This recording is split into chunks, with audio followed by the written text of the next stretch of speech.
For today's friendly know-how, pag-usapan natin kung paano mag-open ng MP2 savings account online.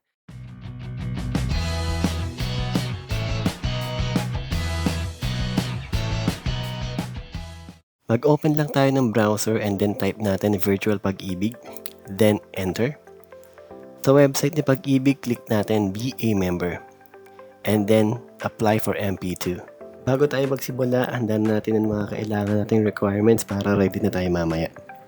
Number 1, Pag-ibig membership ID or MID number. Kung wala ka pang Pag-ibig membership ID or MID number, click mo lang yung link na to here para makapag-register ka online. Number 2, kailangan natin ng photocopy or scanned copy ng isang valid ID. Ito ang listahan ng mga IDs na tinatanggap nila.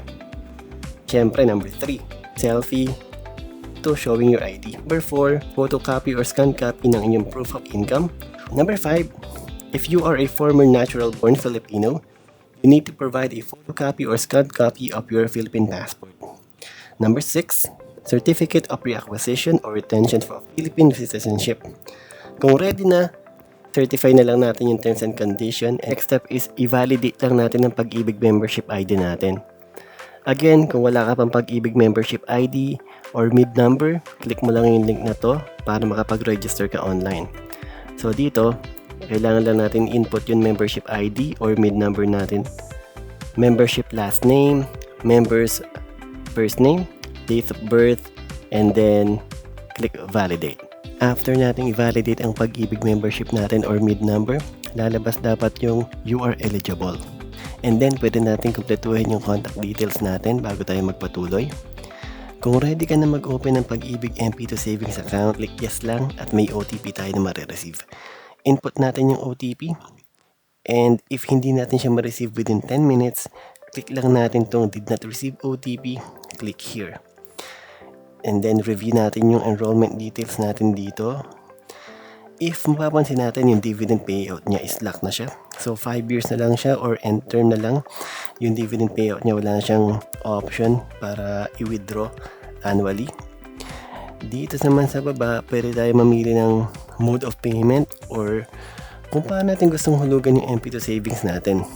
Pwede dito ang salary deduction, over the counter, or through accredited Pag-ibig partners kagaya ni GCash. Ilagay rin natin kung magkano yung gusto mong i-deposit. Pwede ka na mag-start as low as 500. Pero nasa iyo naman yan, pwede ka rin maglagay ng lump sum. Withdrawin mo lang siya after 5 years. Tapos, select mo lang yung source of funds mo. Kung okay na ang lahat, hit proceed. Yung mga requirements na hinanda natin kanina, kailangan na lang natin siya i-upload ngayon. So, yung valid ID, yung selfie with valid ID, and yung proof of income. Once na i-upload natin siya, click na lang natin yung submit. And then makaka-receive ka ng prompt na, "Thank you for applying for an MP2 savings account. We are now processing your application.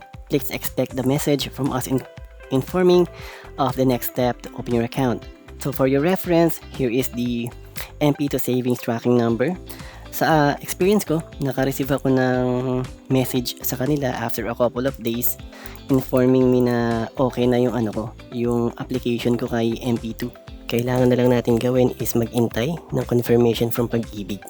Kapag na-approve na yung application natin, makaka-receive tayo ng text message na ganito. So there you go.